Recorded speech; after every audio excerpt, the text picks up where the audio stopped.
तेजस्य नावधीतमस्तु मा विद्विषावहि। ओम शांति शांति शांति। शंकरं शंकराचार्यं केशवं बादरायणं श्रोत्रभाष्यकृतौ वन्दे भगवन्तौ पुनः पुनः। ईश्वरो गुरुरात्मेति मूर्तिभेदविभागिनि व्योमवद्व्याप्तदेहाय दक्षिणामूर्तये नमः। अखण्डमण्डलाकारं व्याप्तं येन चराचरं तत्पदं दर्शितं येन तस्मै श्रीगुरुवे नमः। अज्ञानतिमिरान्धस्य ज्ञानाञ्जनशलाकया चक्षुरुन्मीलितं येन तस्मै श्रीगुरुवे नमः। गुरुर्ब्रह्मा गुरुर्विष्णु गुरुर्देवो महेश्वर गुरुः साक्षात् परं ब्रह्म तस्मै श्रीगुरुवे नमः। त्वमेव माता च पिता त्वमेव बन्धो च सखा त्वमेव विद्या द्रविणं त्वमेव सर्वं मम देव देव। गजाननं भूतगणाधिसेवितं कपित्वजम्बूफलचारुभक्षणं उमाशतं शोकविनाशकारकं नमामि विघ्नेश्वरपादपङ्कजम्। अनंत श्री विभूषित श्री 1008 पंचायती महानिर्वाण अखाड़ा के वरिष्ठ शक्ति ब्रह्मिष्ठ महामलेश्वर श्री सत्यदेव भगवान के चरणों में कोटि कोटि नमन बंदन। ब्रह्मचारी कृष्ण चैतन्य जी विराजमान अपने सिर परमात्मा को नमन करते हुए आगे पाठ करते हैं। 27वां श्लोक आपने हमारा 28वां आपका 27वां को यहीं के पढ़े थे। कुक्षौ समार्तिर्मलमूत्र मध्ये स्थितिं तथा विटक्रीमिदशञ्च स्थितिं तथा मृगीडयन्तीं च तदीयकोक्षै कवन्निदाहम् तदेव कोच्छै तदनेवकानम् तदीयकोक्षे कवन्निदाहम् तदेव कोच्छं तदनेवकान्यम् विचार्यं को वा विरतिं न जाति विचार्यं को अहं विरतिं न जाति शुकीर्णमूत्रनिमञ्जनं जत सुकीर्णमूत्रविमञ्जनं जत यत च उत्तानगत्ता शयनं तदा जत च उत्तानगत्ता शयनं तदा यत बालगृहादिहतिभाग च शैशवम् बालगृहाद्यतिभावच्च विचार्य को वा विरन्ति न जाति विचार्य को यां विरतिं न यान्ति स्वकीयमूत्रनिमञ्जनं जत स्वकीय परैक्तां स्वकीय वही चल रहा है स्वकीर्णमूत्रनिमञ्जनं जत स्वकीर्णमूत्रविमञ्जनं यत च उत्तानगत्ता शयनं तदा जत सा उत्तानगत्या शयनं तदा यत बालगृहादिहतिभाग च शैशवम् बालगृहाहतिभावच्च शैक्यम् विचार्यं को वा विरतिं न जाति विचार्यं को वा विरतिं न यान्ति। यहाँ पर जब से बालक को गर्भ में आता है जीव, बालक नहीं बल्कि जीव ही है, और जब से जीव से लेकर के गर्भ से लेकर के पैदा होने तक बाल्यावस्था, तरुण अवस्था, बुढ़ापा और फिर मृत्यु लोक में मृत्यु को प्राप्त होते हुए जो जो उसको कष्ट होते हैं एक एक को दर्शाया जा रहा है, जिससे साधक का इसको सुनते और व्यवहार में देखते हुए उसके अंदर वैराग्य की भावना, तीव्र वैराग्य नरकट वैराग्य नहीं, तीव्र वैराग्य की भावना उत्पन्न हो जाए। क्यों उत्पन्न हो जाए कि बिना तीव्र वैराग्य की भावना उत्पन्न हुए किसी को मोक्ष की प्राप्ति नहीं हो सकती। तो यहाँ पर भाष्यकार का उद्देश्य ही है कि हमारे जो साधकगण हैं, भक्तगण हैं, उनके अंदर तीव्र वैराग की इच्छा उत्पन्न है। इसीलिए यह कम से कम 12-14 श्लोकों में वैराग्य के लेकर के बहुत गंभीरता से बताया हुआ है। क्या बताया हुआ? कुक्षो समातुमल मूत्र मंधी, बालक जीव जब अपने माता के कुक्षो बने गर्भ में, स्वमातु अपने माता के गर्भ में मल और मूत्र के मध्य में रहता है। स्थिति तथा बिट कृमि दशंश, और वहाँ पर रहते हुए उस मल मूत्र के जो कीड़े होते हैं उनसे वह दशा जाता है, मतलब उनसे वह पीड़ित होता है। तदीय कोक्षे कवहिंतिदाहम, कवहिंत कहते हैं अग्नि का जैसे ताप होता है, उस गर्भ में रहते हुए वह जैसे अग्नि जलती है, अग्नि से तपाया जाता है, वैसे ही उस ताप को सहता है। सोच लो कितनी हालत खराब होती है। छोटा सा बालक नहीं है और इतना परेशानी होती है। और क्योंकि 98 डिग्री तो हमेशा टेम्परेचर होता ही है, और आप देखेंगे कि यह जो हमारा मलमूत्र जहाँ पर मल रहता है, यानी बड़ी आंत, वहाँ का टेम्परेचर, या जहाँ पर पेट में सब अन्न पचता है, यहाँ का टेम्परेचर और थोड़ा सा नॉर्मल ज़्यादा ही होता है। क्योंकि जहाँ भी कोई सामान इकट्ठा होगा, या व्यवहार की दृष्टि से देख लें, जब किसी सामान को इकट्ठा कर दें, किसी बक्से में बंद कर दें, तो देखेंगे अंदर उसमें हाथ डाल करके तो उसमें गर्मी बाहर की अपेक्षा ज़्यादा होगी। इस कारण से, इसी प्रकार से वहाँ पर जैसे अग्नि धधकती हुई है, वैसे ही ताप, यानी वैसे ही गर्मी, वैसे ही पीड़ा, वैसे ही वेदना वह जीव सहता है, भोगता है। और क्या, ये तो भोगता ही नहीं है, बल्कि आगे क्या है? स्वकीर्णमूत्र निरंजनम यत, स्वकीर्णमूत्र निरंजनम यत, स उत्तान गत्वा शयनं तथा यत, स उत्तान गत्वा शयनं तथा यत, बालगृहादिहति भाग च शैशवम्, बालगृहादियति अतिभाग च शैशवम्, हतभागयस्य विचार्य को वा विरतिं न जाति, विचार्य को वा विरतिं न यान्ति। क्या है यहाँ पर?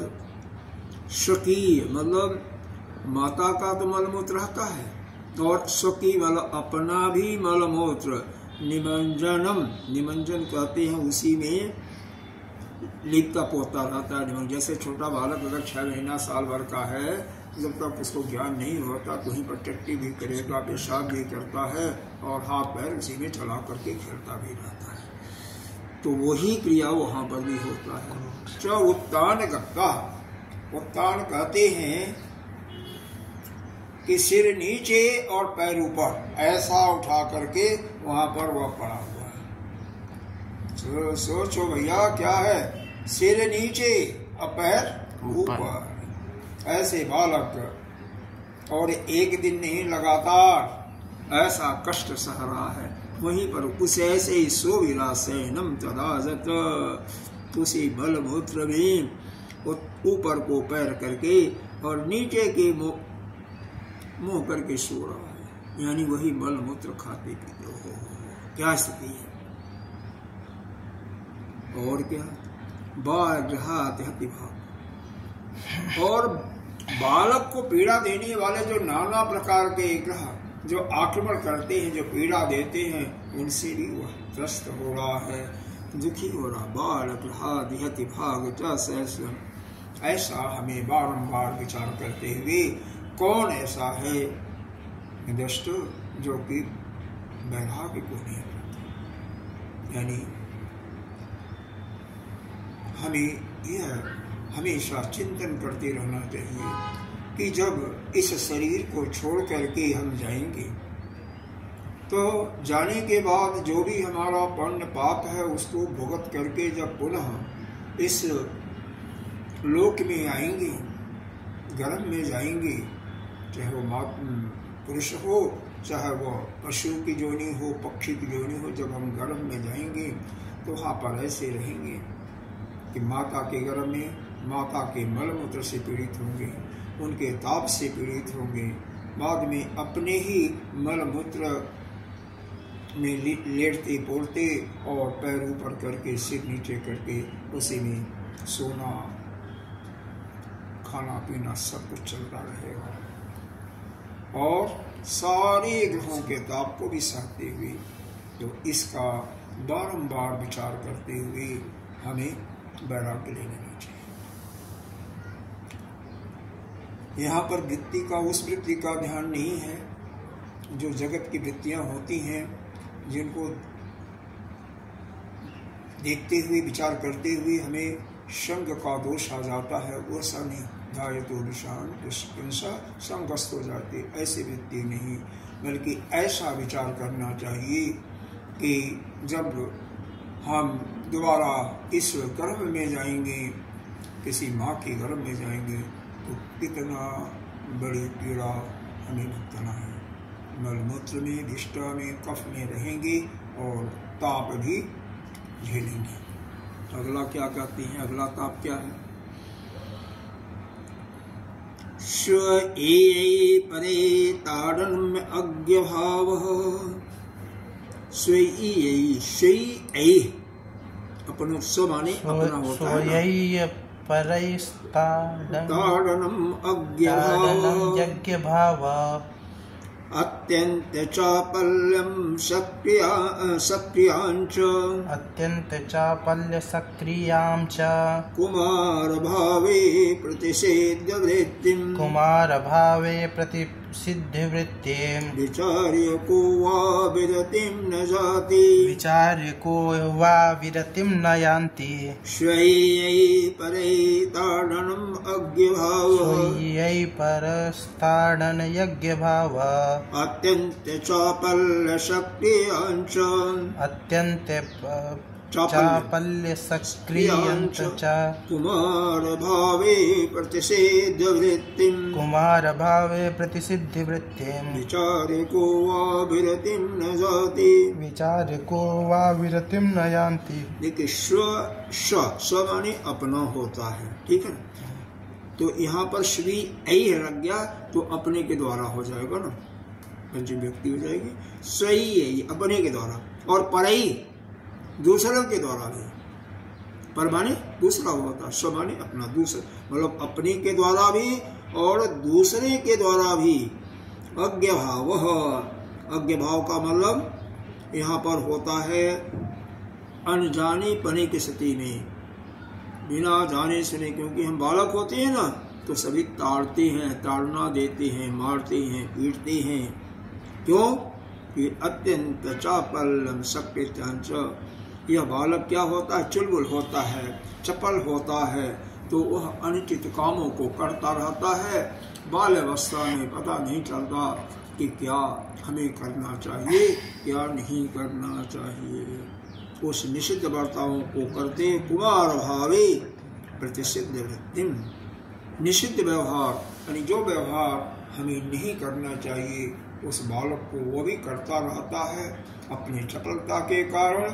जिससे होता क्या है, अपने लोग भी और दूसरे लोग भी हमें पीटते रहते, बालक को, जीव को वो पीटते हैं, सताते हैं। क्या है यही आपका भज गोविंदम ने, भगवान ने, शंकराचार्य जी ने लिखा है।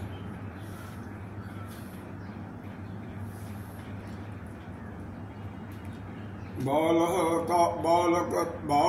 तावत् क्रीडासक्तः, तरुणः तावत् तरुणीसक्तः, वृद्धा तावत् चिन्ताग्रस्तं चिन्तासक्तं तदत्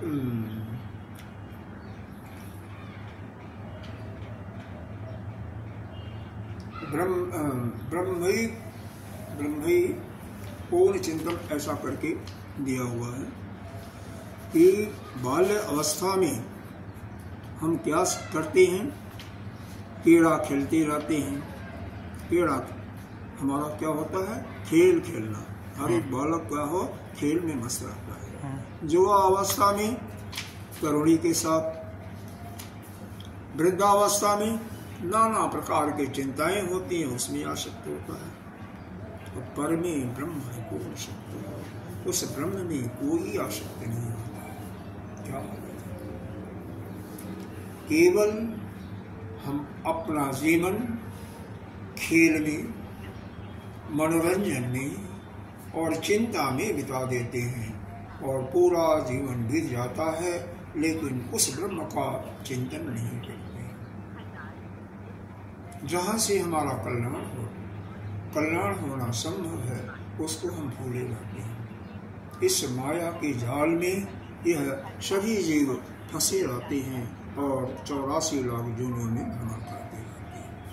तभी तो शंकराचार्य ने लिखा है, बाल तावत क्रीडा सप्तः, तरुण तावत तरुणी सप्तः, और वृद्ध तावत चिंता सप्तः, परमे ब्राह्मण को निष्ठा।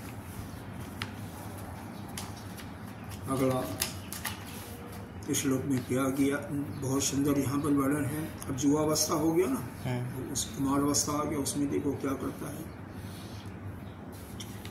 मद उद्धतिम मान्य तिरस्कृतिश्च, मद उद्धतिम, मद माने उसका मद बढ़ जाता है, जो अवस्था में अहम बढ़ जाता है। मद उद्धतिम मान्य तिरस्कृतिश्च, मदोद्यम मान तिरस्कृतिम च,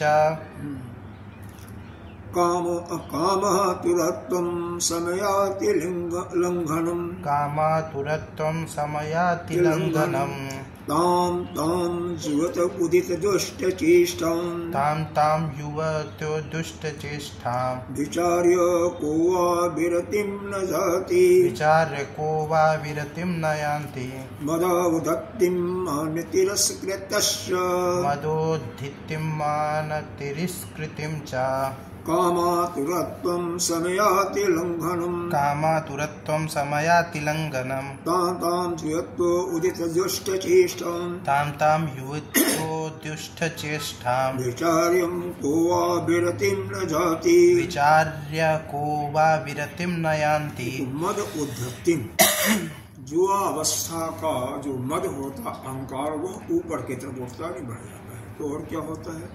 मान्य तिरस्कृतस्य, और तो क्या होता है, हम उस जुआ अवस्था की मद के कारण माननीय, मतलब जो हमारे जो आदरणीय लोग होते हैं उनका तिरस्कार करते हैं, क्योंकि कामना से हम पीड़ित होते हैं, काम से पीड़ित होते हैं, तो हम बड़े बड़े लोगों का तिरस्कार भी करते हैं। देखो जब कोई भी हो और उसको अहम प्रवृत्ति इतना उसके अंदर बढ़ जाती है, तो वह यह नहीं सोचता है कि अमुक कार्य करने में हमारा भला होगा या हमारे लिए बुरा होगा।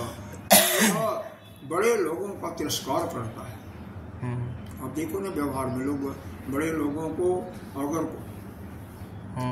क्योंकि यह जुआ बरक के यह भगवान की दी हुई यह स्वभाव हो जाता है कि अपनी बात को पक्का करना, अपनी बात को सिद्ध करना कि हम ही सत्य हैं और बाकी सब असत्य बोल रहे हैं। तो अपनी बात को सिद्ध करने के लिए उस मद के अभाव में हम बड़ों को भी वह तिरस्कृत करता रहता है और कामना की यानी इच्छाओं के वशीभूत होकर के वह समयाति लंघनम, लिंगन माने उल्लंघन करना, समय का यानी जो काम नहीं करना चाहिए आचरण का, उसका भी उल्लंघन करता रहता। समय का मतलब यहाँ पर समय नहीं बल्कि जो मर्यादा का भी उल्लंघन करता रहता है। इस सबके सामने भी मामले में देख लो, बहुत बड़ी घटनाएं होती रहती हैं, पता नहीं चलता, बहुत अलग है। ताम जुवते दुष्ट चेष्टा, और युवतियों के साथ ताम उन युवतियों के साथ दुष्ट बुरा व्यवहार करता रहता है। ऐसा तो जो करेगा उसका फल तो उसको मिलेगा ना।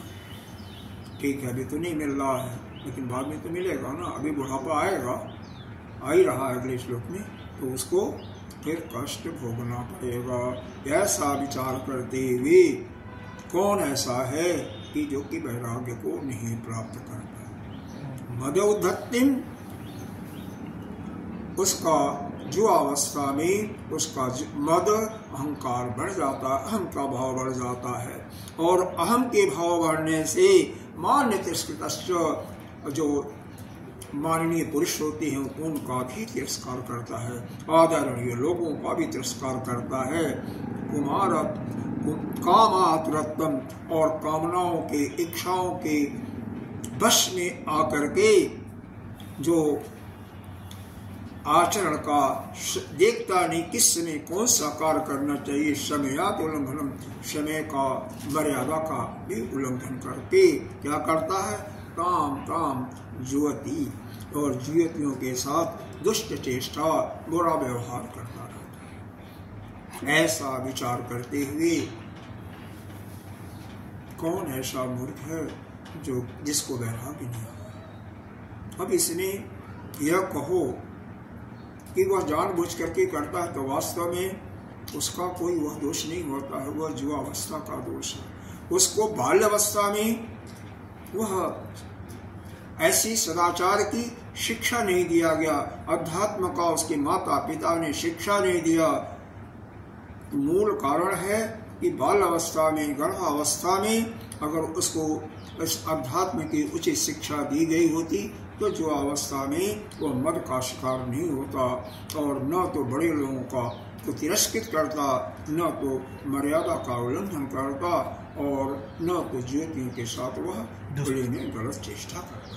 तो सारी जो प्रक्रियाएं हो रही हैं वास्तव में बाल अवस्था में उसको आचरण का, अध्यात्म का ठीक तरह से माता पिता ने या गुरु ने शिक्षा नहीं दी। तो भाई ऐसा कर दिया तो फिर क्या होगा, यहाँ तो कर दिया तो फल तो भुगतना पड़ेगा ना। देखो कहते हैं बालक जब थोड़ा सा छोटा होता है, मान लो 10 साल का बालक है, उसका उठने का मन नहीं करता, जबरदस्ती पिता या चाचा भाई उठा करके उसको खड़ा कर देते हैं और जाओ भैया स्कूल में। और वही जब बड़ा हो जाता है और जब वो बुढ़े हो जाते हैं तो बुढ़ापे में किस प्रकार से वह तंग करता है, कहता आपने मेरे को बाल अवस्था में तंग किया था, अब मेरी पारी है। तो क्या है देखो, विरूपताम, यहीं से शुरू होता है। विरूपताम सर्वजनाद्यवज्ञाम, विरूपताम कितने नंबर, विरूपताम सर्व जनाद अवज्ञाम, सर्वत्र दैत्यम निज बुद्धिहन्यम, सर्वत्र दैन्यम निज बुद्धिहन्यम, वृद्धत्य संभावित दुर्दशां ताम, वृद्धत्य संभावित दुर्दशां ताम, विचारको वा विरन्ति न जाति, विचारको वा विरतिं न याति, विरूपतां सर्वजनाद्यवज्ञाम्, विरूपतां सर्वजनादवज्ञां, सर्वत्र दैत्यं निजबुद्धिहैनं, सर्वत्र दैन्यं निजबुद्धिहैन्यं, वृद्धत्य संभावित दुर्दशां ताम्, वृद्धत्य संभावित दुर्दशां ताम्, विचारको वा विरतिं न जाति, विचारको वा विरतिं न याति।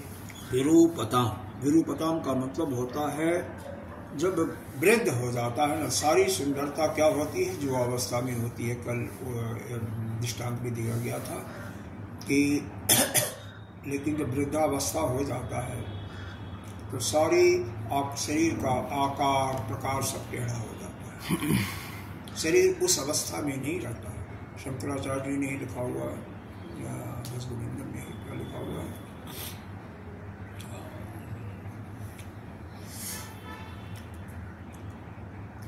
अंगम गलितं पलितं मुंडं दशन विहीनं जातं तुंडं, वेदो जाति गृहीत्वा दण्डं पुनः पुनः मुञ्चति आशापिण्डम् भज गोविन्दं भज गोविन्दं गोविन्दं भज मूढमते।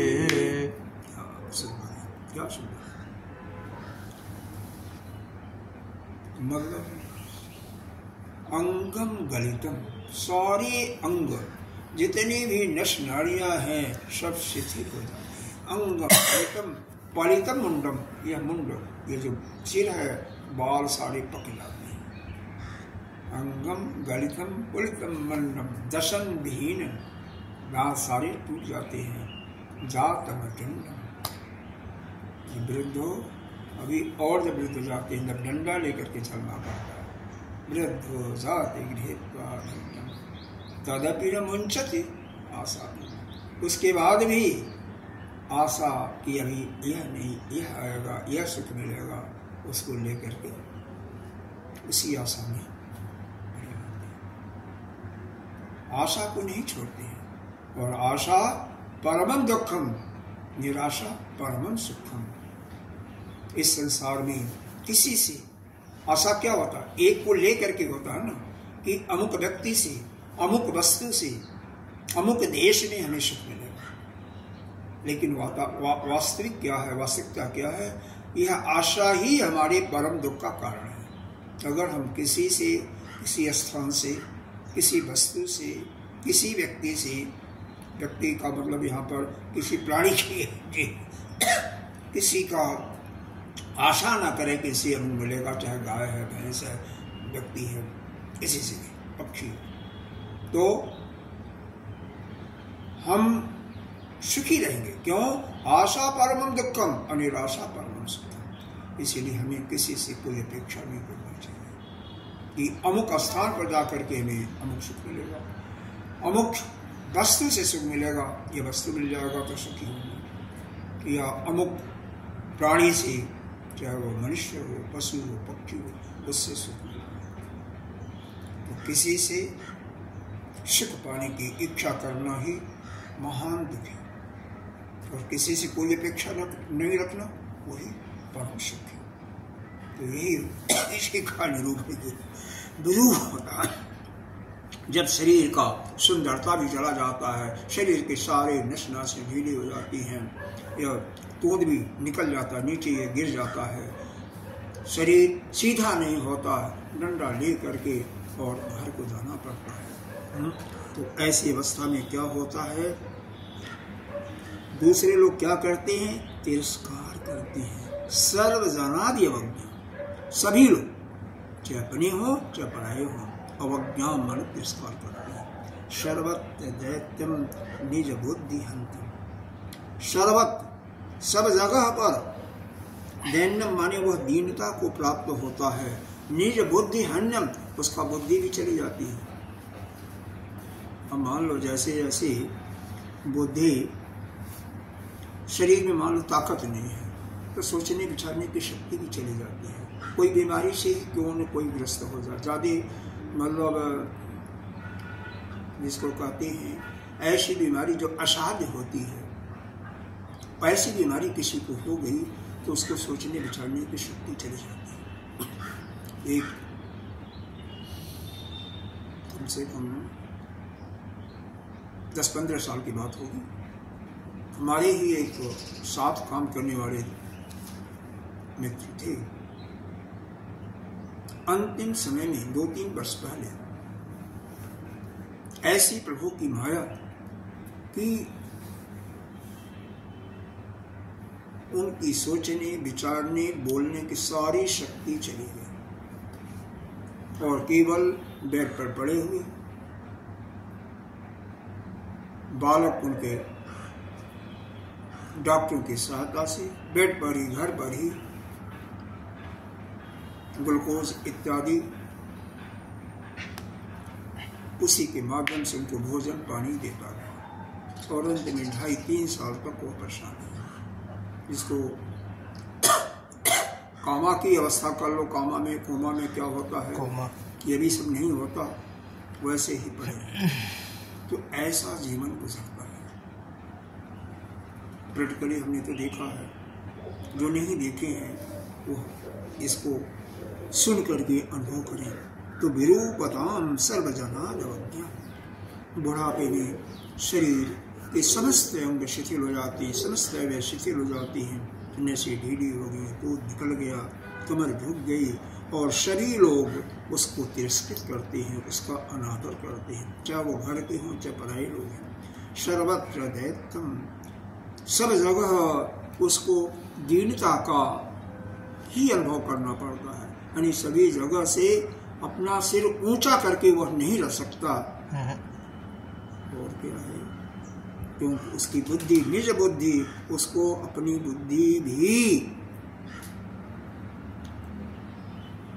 साथ नहीं देती, उसकी भी हीन मतलब मर जाती है, मतलब हीनता को प्राप्त हो जाती है। वृद्धत्व संभावित दुर्दशा, इस प्रकार से वृद्धापन में जो कष्ट होते हैं उनके दुर्दशा को देखते देखते व्यवहार में देखिए, और उसके बाद भी यदि किसी को वैराग्य नहीं होता है तो उससे बड़ा मूर्ख कौन है, या कौन ऐसा है जिसको वैराग्य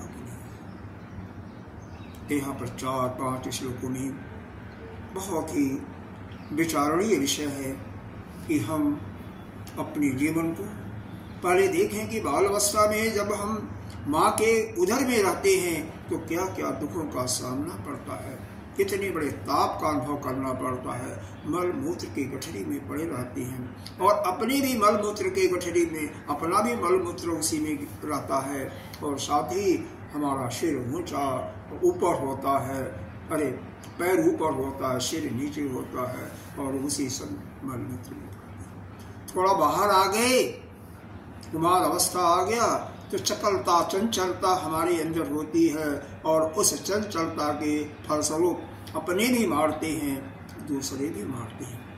कुछ लोग तो जानबूझ करके भी मारते हैं, प्रेम से भी मारते हैं, ताड़ना देते हैं, और इस प्रकार से ताड़ना देते हुए जब थोड़ी मेरी और अवस्था बढ़ जाती है तो क्या होता है, मद के अहंकार में, अहम के भाव में हम चूर हो जाते हैं, बड़े लोगों का आदर नहीं करते, अनादर करने लगते हैं, और विपरीत शख्स में उसी में हम अपने को भूल जाते हैं, और भूल करके और अपना जुआ अवस्था को बर्बाद कर देते हैं।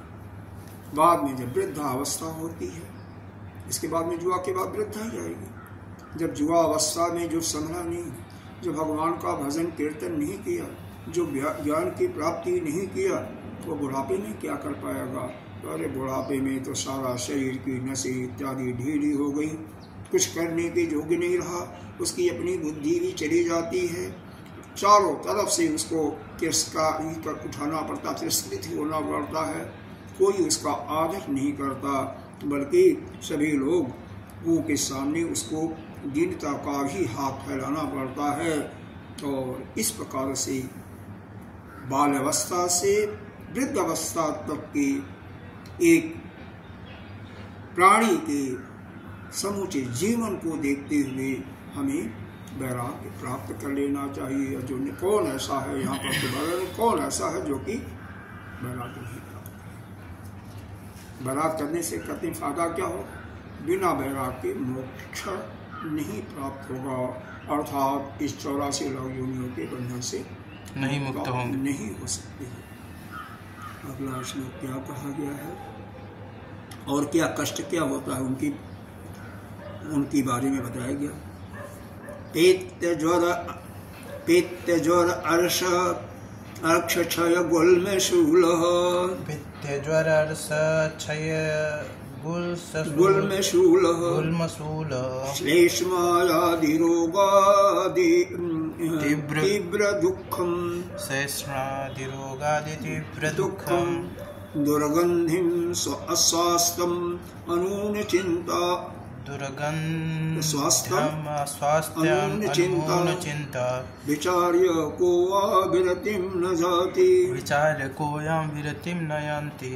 पित्त ज्वर अर्श क्षय गुल्म शूल, पित्तज्वर क्षय गुल्मशूल श्लेष्मादिरोगादितीव्रदुःखं श्लेष्मादिरोगादितीव्रदुःखं दुर्गन्धिं स्वास्थ्यम् अनूनचिन्तां दुर्गन्धस्वस्थं मनुचिन्ताम् विचारको वा विरतिं न जाति विचारको वा विरतिं न याति। देखो यह पित्त कौन कौन से रोग होते हैं, उन रोगों को गिना है। पित्त, पित्त जानते ही हो, पीला पीला आता है, पित्त ज्वर। और क्या है? अर्श, अर्श कहती है बवासीर को। बवासीर भी दो प्रकार की होती है, एक तो रक्त वाली होती है और एक वैसी होती है। दो प्रकार की बवासीर होती है। पेट, ज्वर, अर्श, बवासीर हो गई। क्षय रोग, कभी कभी शरीर ही सूख जाता है। गोल्म, पेट में गोले जैसे हो जाता है। सूल बहुत तगड़ा दर्द। श्लेष्मा, कफ बढ़ जाता है। अरे पीछे हम लोग को श्लेष्मा ही हुआ था, मैं तो श्लेष्मा ही हुआ था। सांस नहीं चलती थी, जैसे कहाँ आती थी, हमारी तो नहीं आती थी, तो वह श्लेष्मा ही हुआ था। जैसे फेफड़े का होता है ना, कौन सा लोग कहते हैं,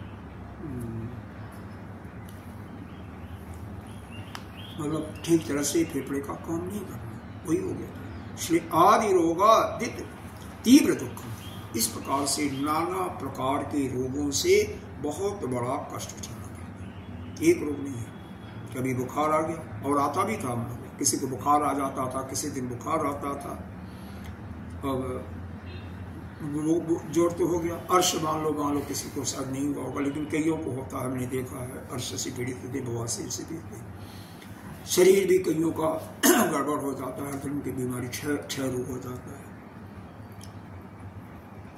जितनी भी यह कही बात रोगी होते हैं, जिनको वायु की अधिकता ज़्यादा होती है, उनके अंदर ये गुल्मशूल और खाने पीने में बिल्कुल सावधान नहीं रखते हैं, उनको वायु का गोला बनता है,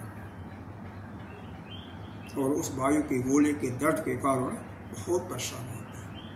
कफ का रोग तो जानी गए हो।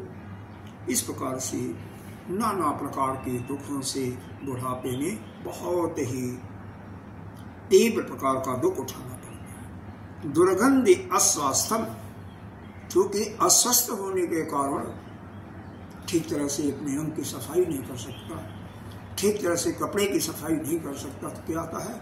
बदबू आएगा ना, दुर्गंध। अरे सड़क पर जाके देखो ना,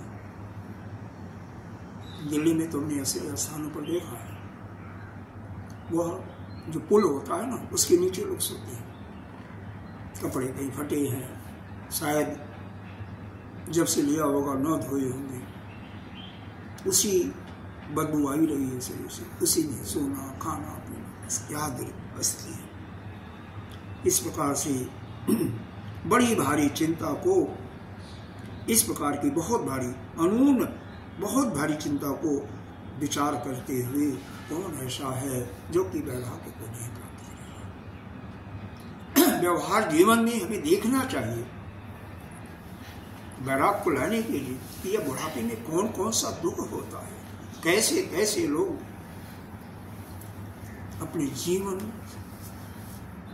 यह हंसने के लिए देखो, अपने आसपास देखो किस प्रकार से हमको कष्ट उठाना है। कोई सुनता नहीं, प्रारब्ध है अपना अपना। अरे प्रारब्ध तो जाने दो, लेकिन ये स्वभावतः सभी को होता है।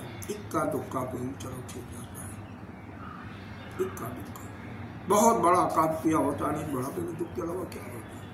इसीलिए क्या कहते हैं भैया, जो अवस्था से बाल अवस्था से ही उस प्रभु का चिंतन करो, कम से कम इस स्थिति में आ जाओ, ज्ञान की उस चरम स्थिति को प्राप्त कर लो, उस जो अवस्था है जिससे दोबारा आपको इस संसार में न आना पड़े।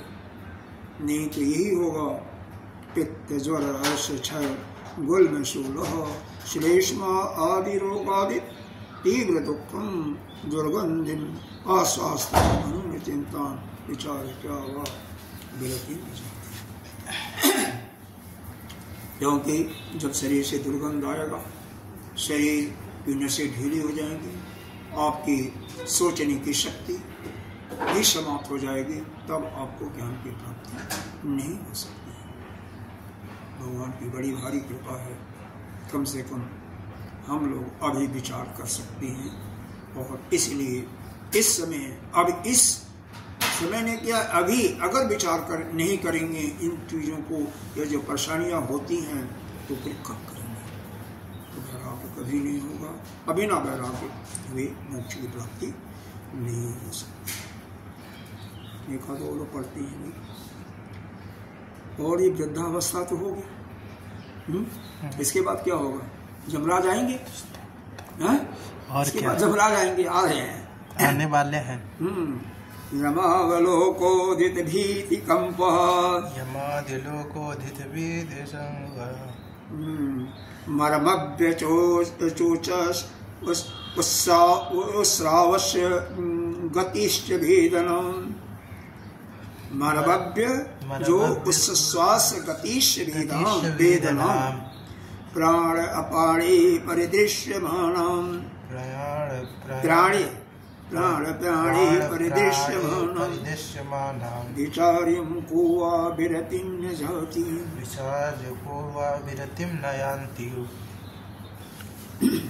यमावलोकादित भीतिकंपः,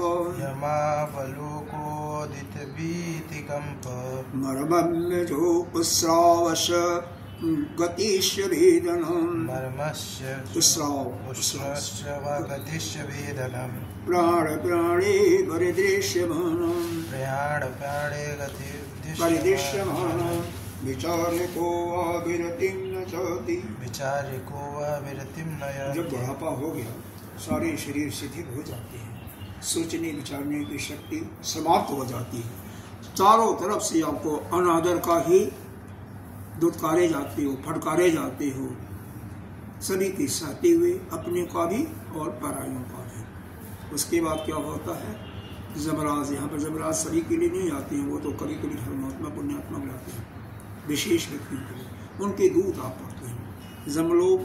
और वह इतने डरावने होते हैं कि भीत माने डर, उस डर को, भयानक डर को देख करके कांप उठता है।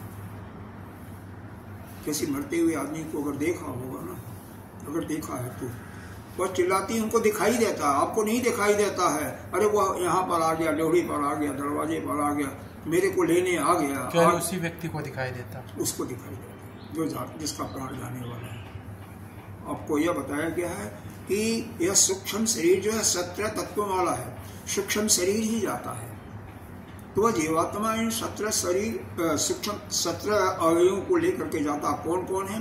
5 प्राण हैं, 10 इंद्रियां हैं, और मन और बुद्धि। कोई 19 कहते हैं, कोई 4 मानेंगे, बुद्धि के साथ अहंकार, मन के साथ चित्त। ये 17 तत्व लेकर के जाते हैं। और जिस स्थान से जाता है, डालो मैं यहाँ गया, वहां पर जो मर्म स्थान होता है, कोमल स्थान होता है, क्योंकि जाएगा तो जो सबसे कोमल स्थान होगा वहीं से निकलेगा। बहुत बड़ी पीड़ा होती है। एक जगह पे लिखा हुआ है, हजारों भिक्षुओं को एक साथ डंक मारने से जो पीड़ा होती है, वह जब जीव इस संसार से जाता है तो उसकी बड़ी पीड़ा होती है। इतना बड़ा नुकसान है।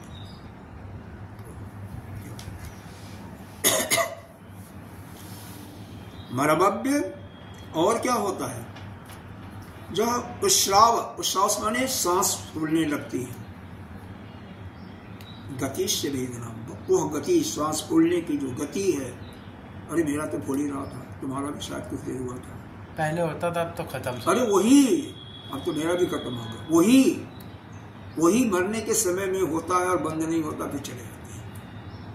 बुद्धि ना वेद। तो हम लोगों का मरने का समय आ गया था क्या? बच गए उस समय? अरे भाई, कहने का अभिप्राय यह नहीं है, मरने जिंदा होने से कुछ नहीं है।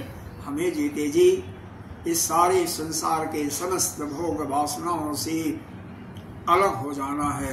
अपने को क्या कर लेना? वैराग्यम, सभी से नाता तोड़ करके उस परम पिता के विषय में, अपने विषय में हम क्या हैं, वो ईश्वर क्या है, जगत क्या है, इसको अच्छी तरह से समझ करके और अपने स्वरूप में स्थित हो जाना है। इसीलिए सारी चीजें कही जा रही हैं। होता तो सब कुछ अब वास्तविक ही है।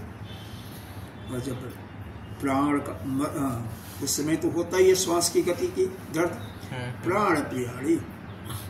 और जब प्राण जब निकलता है तो तब चारों ओर परिदृश्य मानव चारों ओर से भयभीत होते हैं। विचार को में जाती। तो ऐसा विचार करते हुए हमें वैराग्य क्यों नहीं होता? क्यों नहीं होता बताओ? भय, कपकपी, गर्भावस्था की पीड़ा, श्वास, ऊर्ध्व श्वास, ये सब देख करके और प्राण निकलते समय अपना नहीं देखा है, दूसरों का देखा है ना, तो उसमें दर्द होना चाहिए। अरे हमारा भी तो 2007 में निकला था यहाँ से, देखो यह। अब हमको ये अपनी स्टोरी बताओ पहले, ये तो इससे मिलती जुलती है। हाँ, बिल्कुल मिलती जुलती है। हाथ बताइए। उस समय तो क्या हुआ था, हम चले गए। ये एक दृष्टांत के रूप में है, ऐसा न मत समझिए इससे अलग है। नहीं हुआ था। हाँ क्या? अरे यह मृत्यु घोषित तो नहीं हुए थे, लेकिन ऐसे कहते थे कि मतलब आपका प्राण तो निकल गया था। लेकिन सुबह मेरे ख्याल से 7 बजे ऑपरेशन 10 बजे की हुआ 10 से 11 बजे होगा था ऑपरेशन। ये हुआ कि आप गए, ठीक है, लेकिन 8 बजे करीब फिर हाथ चलने लगे धीरे धीरे। फिर डॉक्टर लोग वो क्या करते हैं यहाँ पर ऑक्सीजन वगैरह दे करके सब ठीक ठाक हो गया, मतलब ठीक ठाक आ गए, जिंदा हो गए।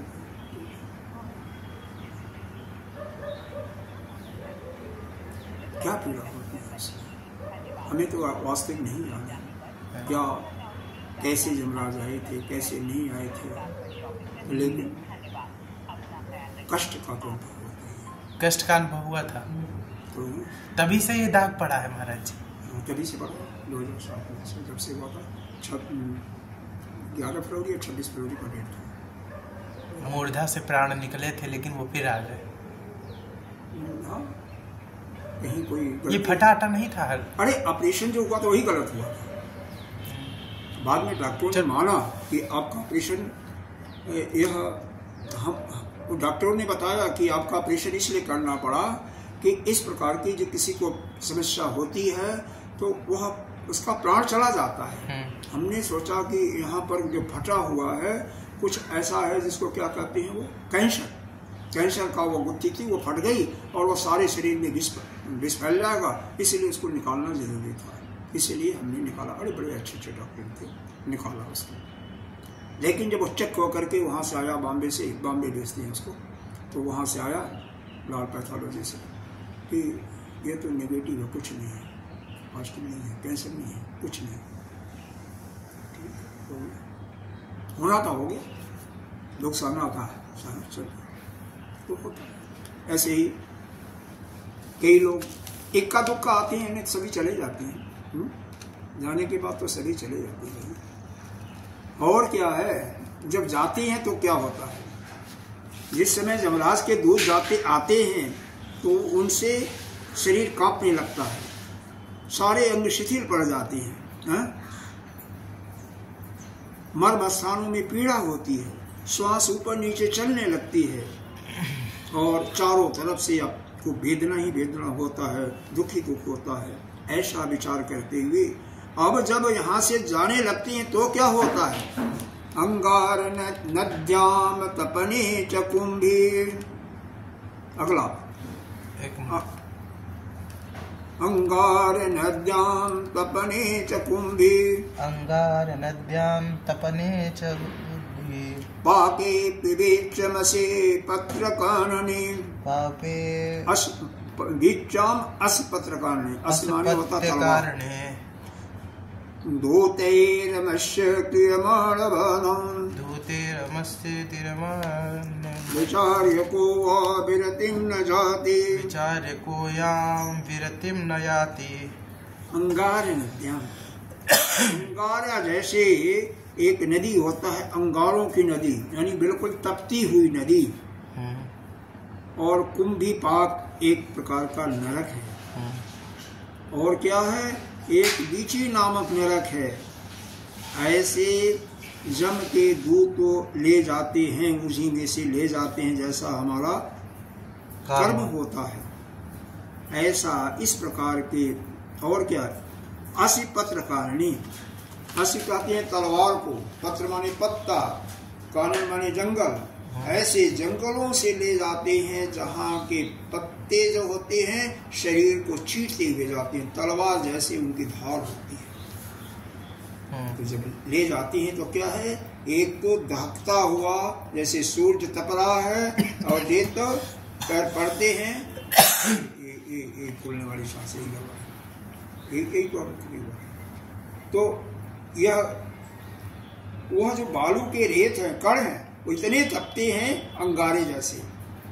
और क्या, वो नदी है, थोड़ा सा नहीं है, पूरी नदी जैसी है। कुंभी पाक नरक है, बीची नामक नरक है, बीची नामक नरक है। और क्या, जब के दूत को इस प्रकार से जंगल में जब ले जाते तो वहाँ के पत्ते जो होते हैं तलवार जैसे नुकीले होते हैं, और इस प्रकार से कष्ट सहते हुए दूतों के साथ हम नाना प्रकार के बाधाओं को जो प्राप्त करते हैं, उसका चिंतन करते करते हमें वैराग्य क्यों नहीं होता। यानी वैराग्य हमें अवश्य हो जाना चाहिए। वही जो मूल होगा, जो जिद्दी होगा, कुछ नहीं है, उसी को नहीं होगा। यह सोचना चाहिए कि जो दूसरों के साथ होता है वही हमारे साथ भी होगा, बिल्कुल होगा। अंगार नद्दाम तपनी चुकी, ऐसी नदी जो अंगारे जैसे ही तप रही है। कुंभी पाक बीची पाक नामक नरक, जंगल जिसके पत्ते तलवार जैसे तीखे शरीर को चीरते हुए जाती हैं। दूत जम के दूतों के द्वारा इस प्रकार से अपने कर्मों के द्वारा हम नाना प्रकार के कष्टों को उठाते हैं। उनको याद करके, उन पर विचार करके हमें पूर्ण रूप से वैराग्य प्राप्त करके मोक्ष की प्राप्ति क्यों नहीं करते, यानी कर लेनी चाहिए।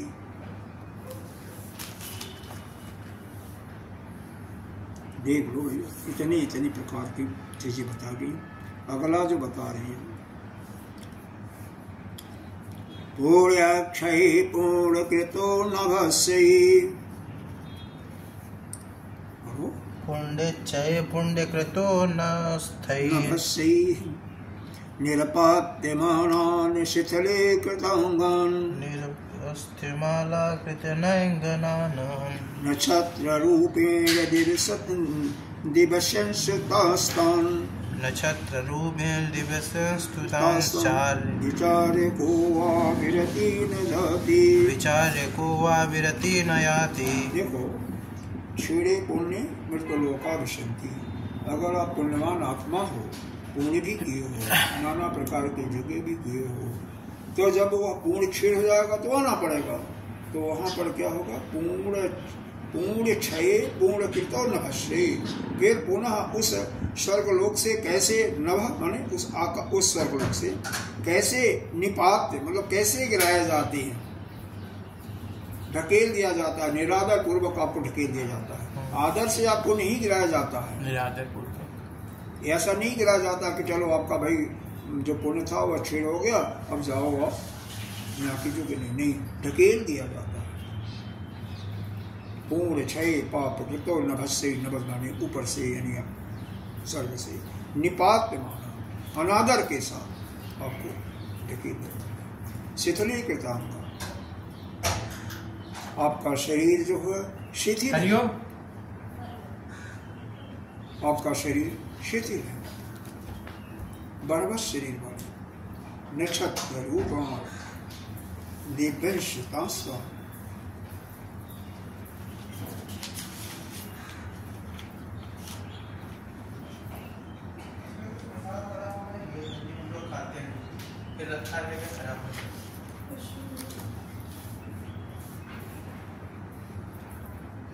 जब पुण्य का क्षय हो जाता है तो आकाश से यानी स्वर्गलोक से यह जीव बिना आदर के अनादर पूर्वक वहां से ढकेल दिया जाता है। शिथिली कृतांगा, बरबस, क्योंकि उसका शरीर अपने अधिकार में नहीं, दूसरों के अधिकार में। नक्षत्र रूपेण, नक्षत्र से नहीं, जैसे नक्षत्र गिरते वैसे नहीं, वहां से स्वर्गलोक से गिरा दिया जाता है। यहाँ छांदोग्य को उपनिषद में आता है कि जब जीव आता है तो पहले कहाँ आता है? मेघ रूपी अग्नि में आता है। मेघ के बाद किसमें आते हैं? पृथ्वी में आहुति दी जाती है, वनस्पति में, और फिर उसके बाद पुरुष में, और पुरुष के बाद माता के। इस प्रकार से इतनी आहुतियों के बाद वह पुनः जन्म लेता है। वहाँ पर माता का अर्थ पशु पक्षी पुरुष कोई भी हो सकता है, कीट मकोड़े सभी हो सकते हैं। तो जब पुण्य का आपका क्षय हो जाता है तो जो बचा खुचा कर्म होता है पाप पुण्य, उसके अनुसार वहाँ से आप यहाँ पर आते हैं मृत्यु लोक में। वहाँ से अनादर के साथ आपको फेंक दिया जाता है और यहाँ पर पुनः उसी माँ के गर्भ में आपको आना पड़ता है। उसका विचार करके वे पुनः उसी प्रकार के दुर्दशा को, उसी प्रकार के कष्ट को सहना पड़ेगा। तो सहते ही हैं, बारंबार सहते हैं, एक बार नहीं, दो बार नहीं, लाखों बार। फिर भी ऐसा विचार करके जो भी कोई भी हो सकता, अगर वो अपना कल्याण नहीं करना चाहता, अपने अंदर वैराग्य, दृढ़ वैराग्य नहीं लाता, तो उसके जैसा मूर्ख कोई नहीं। अर्थात यह कह सकते हैं कौन ऐसा है कि इस पर अगर विचार करे तो वैराग्य को न प्राप्त है। वैराग्य को प्राप्त कर लेगा तो क्या होगा? निश्चित रूप से अगर तीव्र वैराग्य आ जाती है उसके अंतर्गत, तो मोक्ष की कामना भी तीव्र हो जाएगी, और मोक्ष की कामना तीव्र हो जाएगी तो गुरु के पास गुरुमेव आदिगच्छति समत्वाणी श्रोत्रियं ब्रह्मनिष्ठ। तो गुरु के पास जा करके परिप्रश्न सेवा के माध्यम से वहाँ पर वह गुरु का सेवा करके, गुरु से प्रश्न पूछ करके आदर के साथ वहाँ से ज्ञान प्राप्त करके मुक्त हो सकता है। यही करना चाहिए। जो कुछ हम व्यवहारिक जगत में देख करके अपना ध्यान मनोरंजन में, नाना प्रकार के वाद विवाद में जो समय हमारा व्यर्थ में बीत रहा है, उस समय को हमें उस परमात्मा के चिंतन में, अध्यात्म में, अपने स्वरूप को जानने में, गुरु के साथ जो भी शंकाएं होती हैं उन शंकाओं को दूर करके हमें अपने स्वरूप में स्थित हो जाना चाहिए। इस वेदांत सर्व वेदांत सिद्धांत सार का संग्रह का हमारे आदि गुरु शंकराचार्य जी का यही ध्येय है कि हमारा जीव जो है उस कल्याण को प्राप्त हो, पुनः इस संसार के दलदल में न फंसे। और कैसे नहीं फंसेगा? जब गर्भ से ले करके पुनः दोबारा जब गर्भ में आते हैं, वहाँ तक के सारे रास्ताओं का, सारे जो कष्ट होते हैं सबका एक एक करके चिंतन करते हैं। इस प्रकार से 6-7 श्लोकों में जो वर्णन किया हुआ है, एक एक करके भी, और कोई श्लोक भी समाप्त नहीं हुआ है। हर एक का चिंतन करते करते हमें इस जीवन से मुक्त होने का दृढ़ संकल्प कर लेना चाहिए। ओम पूर्णमदः पूर्णमिदं पूर्णात् पूर्णमुदच्यते पूर्णस्य